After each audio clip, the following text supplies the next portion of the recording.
प्रभु यीशु ख्रीष्टको नाउँमा तपाईँहरू सबैलाई म दीपक कुमार राईको तर्फबाट जय मसीह अनि सबात सलोम। प्रभुले तपाईँलाई धेरै आशिष दिउँ र आज हामी परमेश्वरको वचनबाट हामी आज हेर्न गइरहेको छौँ। मलाकी 4:6मा तपाईँले हेर्नुभयो भने त्यहाँनिर भनेको छ, छोराछोरीको हृदय बाबु तर्फ फर्काउँछ र बाबुको हृदय छोराछोरीतर्फ फर्किनेछ अनि प्रस्ताव गर, नत्र भने म आएर भूमि चाहिँ श्रापले म नष्ट पारिदिनेछु भनेर त्यहाँ भनेको छ। अब यहाँ मलाकी 4:6ले भन्छ कि छोराछोरीको हृदय चाहिँ बाउपट्टि अरे बाउको हृदय चाहिँ छोराछोरीपट्टि भन्यो। यहाँनिर आमा भन्ने शब्द चलाएको छैन, तर बाउ भन्ने शब्द, फादर भन्ने शब्द त्यहाँ चलाएको छ। किन यहाँनिर मलाकी 4:6ले बाउको हृदय छोराछोरीपट्टि, छोराछोरीको हृदय बाउपट्टि भनेर भन्यो भने चाहिँ परमेश्वरले घरको बाउलाई चाहिँ परमेश्वरले चाहिँ एउटा परिवारको बाबुलाई चाहिँ परमेश्वरले पुजारी र अगमवक्ताको रूपमा राख्नु भएको छ। किनभने घरको बाबुलाई चाहिँ पुजारी र अगमवक्ता राखेको कारणले चाहिँ घरको बाबुको एउटा जिम्मेवारी हो कसरी परिवारलाई सम्हाल्नु पर्ने, कसरी परमेश्वरको आशिष परिवारमा ल्याउनु पर्ने, कसरी परिवारमा घरको बाउले परमेश्वरको प्रतिनिधि रिप्रेजेन्टेटिभ गर्ने काम चाहिँ घरको बाउको काम हो। प्रस्थानको 12को हामीले 11-12 त्यहाँ हेऱ्यो भने इजरायलीहरूले के गरेको छ भने एउटा पाठो काटेर त्यसको दैलोको चौकटमा रगत लगाउने काम गरेको छ। अनि त्यो दैलोको चौकटमा रगत जसले पनि इजरायलीहरूले लगाएको छ, त्यो रात परमेश्वरले मिस्रलाई नष्ट पार्न आउँदाखेरि त्यो दैलोको चौकटमा रगत लगाएको कारणले कुनै पनि त्यहाँ इजरायलीहरू नष्ट भएन। जसले चाहिँ त्यो थुमाको त्यो पाठोको रगत चाहिँ दैलोको चौकटमा लगायो भनेको छ। अब यहुदीहरूको समयमा, पुरानो उनीहरूको समयमा चाहिँ कतिवटा यस्तो कामहरू, यस्तो यो बाहिरको कामहरू चाहिँ आज घरको बाबुहरू अथवा मर्दहरूले मात्रै काम गर्ने गर्थ्यो। त्यो औरतहरूले काट्ने मार्ने कामहरू हुँदैन थियो। त्यो चाहिँ खालि घरको बाबुहरू अथवा मर्दहरूले त्यो काम गर्ने गर्थ्यो। अनि जसरी त्यो पाठो काटेपछि घरको बाबुहरू अथवा मर्दहरूले जब दैलोको चौकटमा रगत लगायो, त्यो पाठोको रगत लगाएको कारणले चाहिँ पुरा इजरायलीहरू जसले पनि दैलोको चौकटमा रगत लगाएको थियो त्यो इजरायलीहरू बाँचेको छ। अनि आज घरको बाबुहरूले दैलोको चौकटमा रगत लगाएको कारणले त्यो इजरायलीहरू बाँच्यो भने एउटा कुरो परमेश्वरले नै घरको बाबुहरूलाई एउटा जिम्मेवारी दिनुभएको छ कि कसरी परमेश्वरको परिवारलाई, एउटा पवित्र परिवारलाई जोगाउने। जसरी त्यो दैलोको चौकटमा घरको बाबुहरूले, मर्दहरूले त्यो रगत लाउँदाखेरि बाँच्यो भने परमेश्वरले घरको बाबुलाई जिम्मेवारी दिनुभएको छ परिवारको सुरक्षा गर्ने, आफ्नो नानीहरूलाई परमेश्वरको सुरक्षामा राख्ने, आफ्नो श्रीमतीलाई परमेश्वरको सुरक्षा राख्ने, आफ्नो घरनालाई परमेश्वरको सुरक्षामा राख्ने काम चाहिँ केवल घरको बाबुलाई परमेश्वरले दिनुभएको छ। यस कारणले घरको बाबुहरू चाहिँ परमेश्वरमा जिउने हुनुपर्छ, परमेश्वरमा असल हुनुपर्छ, परमेश्वरमा हमेसा प्रार्थनामा रहने, उहाँको वचनलाई पालन गर्ने छैन भने त्यो घरको बाबुले चाहिँ परमेश्वरको सुरक्षा मुनि आफ्नो परिवारलाई राख्नु जान्दैन पनि अनि सक्दैन पनि। अब घरको बाबु चाहिँ पुजारी पनि हो। जसरी हामीले पुरानो नियममा हेऱ्यौँ भने इजरायलीहरूले जब पनि भेटीहरू ल्याउने गर्थ्यो, त्यो भेटीहरू बलिदान ल्याएपछि इजरायलीहरू, त्यहाँको मानिसहरू आफै त्यो महापवित्र स्थानभित्र पस्ने काम गर्दैन थियो। तर जति पनि भेटीहरू बलिदान ल्याउँथ्यो त्यो सबै बलिदान, त्यो भेटीहरू चाहिँ पुजारीको हातबाट भएर जानु पर्थ्यो। अनि पुजारीको हातबाट भइकन परमेश्वरको त्यो महापवित्र स्थानभित्र पस्ने अनि बलिदानको कुराहरू हुन्थ्यो। अनि पुजारीद्वारा नै फेरि के अरे इजरायलीमा आशिषको कुराहरू, कतिवटा परमेश्वरको रहस्यको कुराहरू खोलिँदै इजरायली जातिहरूमा आउने गर्थ्यो। भनेपछि पुजारीद्वारा आज बलिदानहरूको कुराहरू, चढाउने कुराहरू हुन्थ्यो भने अनि पुजारीद्वारा आशिष आउँथ्यो भने घरको बाउ पुजारी हो। घरको बाउले कतिको आज आफ्नो छोराछोरीको लागि, आफ्नो स्वास्नीको लागि, आफ्नो घराना परिवारको लागि बलिदान चढाउँदैछ। प्रार्थनाको बलिदान, उपवासको बलिदान, परमेश्वरसँगको अर्ज बिन्तीको बलिदान, परमेश्वरसँगको आज सुरक्षाको बलिदान, कतिको परमेश्वरलाई आज आफ्नो परिवारलाई परमेश्वरको वेदीको अगाडि लाउँदैछ। त्यो चाहिँ घरको बाउलाई परमेश्वरले जिम्मावारी दिनुभएको छ र अर्को चाहिँ पुजारीद्वारा नै सबै आशिष आज इजरायलीहरूमा बोलिने गर्थ्यो। आज घरको बाउ चाहिँ पुजारी हो। कतिको घरको बाउबाट परमेश्वरको आशिष पुग्दैछ, किनकि एउटा कुरो चाहिँ के छ भने घरको बाउलाई मात्रै परमेश्वरले अधिकार दिनुभएको छ, आशिष दिने अधिकार हो। आमा बुद्धिमानी हुनुपर्छ, आमाले घर परिवार सम्हाल्नुपर्छ, आमाले हुर्काइ निकाल्छ, तर बाबुलाई चाहिँ परमेश्वरले बाइबलको अधिकारको मुताबिक चाहिँ घरको बाबुलाई चाहिँ परमेश्वरले अधिकार दिएको छ उसलाई आशिष दिनको निम्ति। किनकि घरको बाउ चाहिँ एउटा पुजारी पनि हो। आफ्नो परिवारको पुजारी चाहिँ को हो भने चाहिँ घरको बाबु हो। जसरी पुजारीबाट आशिष बोक्थ्यो नि, घरको बाउलाई परमेश्वरले अधिकार दिएको छ आशिष बोक्नको निम्ति। हामीले बाइबलमा हेर्छौँ भने अब्राहम एउटा बाबु थियो। अब्राहमले आफ्नो छोरा इजाकलाई आशिष दियो, अनि इजाक पनि एउटा बाबु थियो। इजाकले आफ्नो छोरा याकुबलाई आशिष दियो, अनि याकुब एउटा बाबु थियो। याकुबले पनि आज आफ्नो 12जना छोराहरू जो पछि गएर इजरायलको 12वटा कुलहरू भयो, अनि त्यो 12 कुललाई आशिष दियो। अनि त्यो 12 कुलबाट चाहिँ आज यहुदी जातिहरू इजरायलीहरू आशिषित भएर आयो। त्यही आशिषमा चाहिँ आज ख्रीष्ट यीशुद्वारा चाहिँ हामी पनि प्रवेश गर्न पाएको छौँ। भनेपछि अब्राहमले आशिष दियो आफ्नो छोरा इजाकलाई, इजाकले आफ्नो छोरा याकुबलाई, याकुबले आफ्नो छोरा 12 कुललाई, 12 कुलद्वारा इजरायलीहरू आशिष भयो। यसरी घरको बाबुले आशिष बोल्दै लगेको छ। किन त्यो अख्तियार घरको बाबुलाई परमेश्वरले दिएको हुन्छ? घरको बाउ चाहिँ पुजारी हो। अनि पुरानो नियममा हेऱ्यौँ भने चाहिँ बलिदानहरू भेटीहरू चाहिँ सबै पुजारीको हातबाट भएर मात्रै त्यो परमेश्वरको मन्दिरभित्र पस्ने गर्थ्यो भने त्यसरी नै आशिष पनि पुजारीले बोल्नु पर्थ्यो। हामीले हेऱ्यौँ भने नि आज पहिलो सामुएलको 1:10-11-12मा हेऱ्यौँ भने हन्ना मन्दिरको सामने धुरुधुरु हुँदै गएको छ। अनि पहिला त एलीले बुझेन कि हन्नाले प्रार्थना गर्दै गरेको हो भनेर। एलीले सम्झिन्छ, एली पुजारी थियो, एलीले सम्झिन्छ कि ऊ चाहिँ दाग मध्ये पिएर मातेर बरबराएको भनेर। तर हन्नाले भन्छ म पिएको छुइनँ, तर म त प्रार्थना गर्दै थिएँ भनेर। त्यति बेला एलीले भन्छ परमेश्वरले तिम्रो प्रार्थना सुन्नुभयो, जाऊ तिमी शान्तिसँग जाऊ त्यो भनेर। एलीले जब त्यो आशीर्वाद गरेको छ त्यो आशीर्वाद चाहिँ परमेश्वरबाट पुजारीमा आयो र पुजारीबाट चाहिँ आज हन्नामा आयो। अनि यसकारण हन्ना चाहिँ बाँझी थियो, तर उसको गर्भमा सामुएल अगमवक्ता जन्मिथल्यो। भनेको त पुजारीद्वारा नै आशिष चाहिँ बोक्ने गर्छ र परमेश्वरले त्यो पुजारीपन हो। आज हामी हारुन अथवा लेवीको वंशको पुजारीपनमा छैन हामी, तर पनि परमेश्वरले एउटा पुजारीपन र अगमवक्ताको कुरा चाहिँ परमेश्वरले घरको बाबुहरूलाई राखिदिनु भएको छ। अनि एउटा कुरो सबैभन्दा ठुलो बोलावट के हो? सबैभन्दा ठुलो बोलावट चाहिँ अगमवक्ता पनि होइन, आज प्रेरित पनि होइन, बाइबल शिक्षक र प्रचारक पास्टर पनि होइन। सबैभन्दा ठुलो बोलावट चाहिँ बाबु हुनु बोलावट हो। किनकि यो बाबुपनको फादरहुड चाहिँ अथवा बाबुपनको बोलावट चाहिँ एउटा यस्तो बोलावट हो, यही बोलावटसँग चाहिँ परमेश्वर पितासँग तपाईँको कतिवटा कुरो बाँडचुट हुन थाल्छ।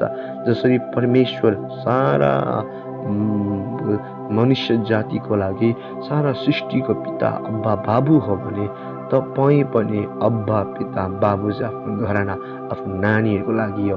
अनि त्यो अब्बा पिता बाबु भन्ने अधिकार परमेश्वर पितालाई बाट हामीले पाएको छौँ।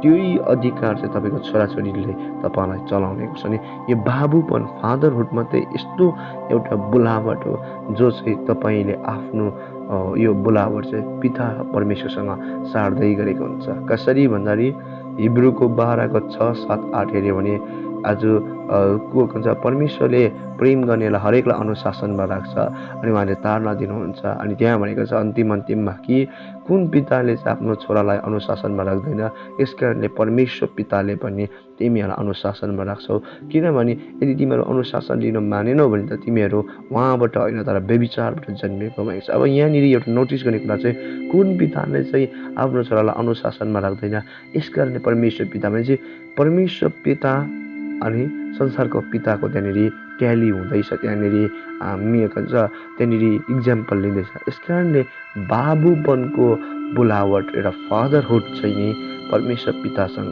सँगको त्यो जब साटिँदै गरेको बाँडचुट हुँदै गरेको हुन्छ। यस कारणले सबैभन्दा ठुलो बोलावट चाहिँ फादरहुड बोलावट हो, किनकि फादरहुडबाट नै सन्तानहरू बनिने काम, आशिष पुग्ने काम, सन्तानहरूलाई परमेश्वरको नियतिभित्र डेस्टिनीभित्र लाने काम चाहिँ बाबुले नै गर्नुपर्छ।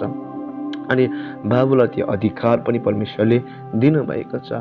हामीले उत्पत्ति 3लाई राम्रोसँग अध्ययन गऱ्यौँ भने नि त्यहाँ के हेर्छौँ भने पहिला सुरु त हावाले फल खाएको, जुन रुखको फल परमेश्वरले नखानु भनेको थियो त्यो रुखको फल चाहिँ पहिला चाहिँ हावाले खाएको छ। अनि हावाले खाएको बादमा चाहिँ त्यो रुखको फल चाहिँ तब उसको लोग्ने आदमलाई दिएको छ। अनि हावाले खायो, त्यहाँदेखि आदमलाई दियो। तर परमेश्वरले यो कहिले पनि भन्नु भएन। हेर्नुहोस् है, नोटिस गर्ने कुरो, ध्यान गर्नुपर्ने कुरा चाहिँ हावा तिमीले खाएको छौ, पहिला फर्स्ट खाने तिमी हो, पहिलोचोटि खाने तिमी हो, तिमीले लोग्नलाई दिएको, तिमीले पहिला परीक्षामा परेको, यसकारण तिम्रो कारणले भूमि श्रापित भयो, अब यो भूमिले काँडा उमार्नेछ भनेर कहिले पनि हावालाई भन्नु भएन। तर हावाले खाएको थियो, त्यसको बादमा आदमले खाँदा मात्रै परमेश्वरले के भन्नुभयो आदमलाई, उत्पत्ति 3को 17-18मा, तेरो कारणले तैँले जुन मैले फल नखानु भनेको थियो त्यो फल खाएको कारणले तेरो कारणले भूमि श्रापित भएको छ, यस कारणले त्यो भूमिले काँडा उमार्नेछ भनेर परमेश्वरले आदमलाई भन्नुभयो। किन आदमलाई त्यो कुरा भन्नु भने वास्तवमा पृथ्वीको सम्पूर्ण अधिकार अनि हावामाथि पनि अधिकार दिएको थियो परमेश्वरले। सबै अधिकार चाहिँ वास्तवमा चाहिँ आदमलाई दिएको थियो, हावालाई दिएको थिएन। हावा त खालि बादमा आदमको करङबाट निस्किएर आएको परमेश्वरले बनाउनु भएको हो। तर अधिकार चाहिँ परमेश्वरले आज के भन्छ घरको बाउलाई लोग्नेलाई दिएको थियो, जो चाहिँ आदम थियो। अनि आदमले आफ्नो अधिकारलाई नबुझ्दाखेरि, आदमले आफ्नो अधिकारलाई प्रयोग गर्नु नजान्दाखेरि, त्यसलाई जोगाउनु नजान्दाखेरि आदमको कारण चाहिँ सम्पूर्ण भूमि श्रापित भयो। हावाले गर्दा भनेको छैन, औ पहिला परीक्षा त हावा पर्यो भनेर तिमोथीको वचनले भन्छ।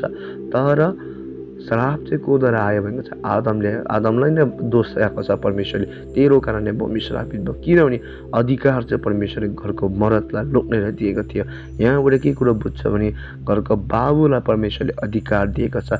यदि घरको बाबु ठिक छैन भने उसले सम्पूर्ण परिवारमा श्राप ल्याउँछ। यदि घरको बाबु क्रिस्चियनको ट्याग मात्रै लागेको छ, जन्मै क्रिस्चियन, 50 वर्ष 40 वर्ष भयो क्रिस्चियन भएको, तर चर्च जाँदैन, प्रार्थना गर्दैन, बाइबल अध्ययन गर्दैन, परमेश्वरसँगको धार्मिकता र पवित्रताको जीवन बिताउँदैन, खानपान रहनसहन उसको ठिक छैन भने त्यो घरको बाबुले चाहिँ सम्पूर्ण घरानामाथि श्राप ल्याउँछ। सम्पूर्ण घरानामाथि त्यसले चाहिँ एउटा बन्धन ल्याउँछ। किनकि आदमको कारणले सम्पूर्ण मानिस जाति श्रापित भयो। एउटा घरको बाउलाई एउटा लोग्नेलाई अधिकार दिएको थियो परमेश्वरले, र परमेश्वरले त्यो आदमलाई नै दोष्याउनु भयो, आदमलाई नै न्याय गर्नुभयो, आदमलाई नै भन्नुभयो कि तेरो कारणले भूमि श्रापित भयो, हावालाई भन्नुभयो होइन। किनकि अधिकार चाहिँ घरको बाबुलाई लोग्नेलाई मर्दलाई दिएको थियो।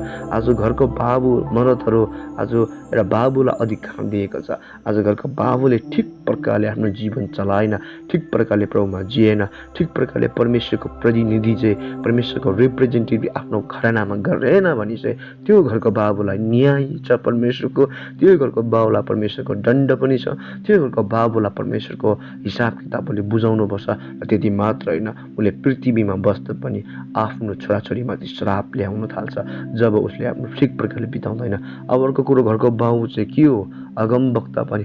अगमवक्ताले प्रभुसँग प्रतिनिधि गर्न थाल्छ, प्रभुको कुरा सुन्ने अनि बोलिदिने काम। घरको बाबुले परमेश्वरको कुरा बोल्नुपर्छ आफ्नो छोराछोरीमाथि, परमेश्वरको कुरा, परमेश्वरको अनुशासनलाई सिकाउने काम, परमेश्वरको अनुशासनलाई राख्ने काम चाहिँ घरको बाबुको काम हो। किनकि बाइबलको वचन व्यवस्थाको 6:7ले भन्छ, तिमीहरूको नानीलाई परमेश्वरको व्यवस्था ढल्किँदा, उड्दा, खाँदा, सुत्दा, चौरास्तामा हिँड्दा तिमीहरूले सिकाइदियो भनेछ।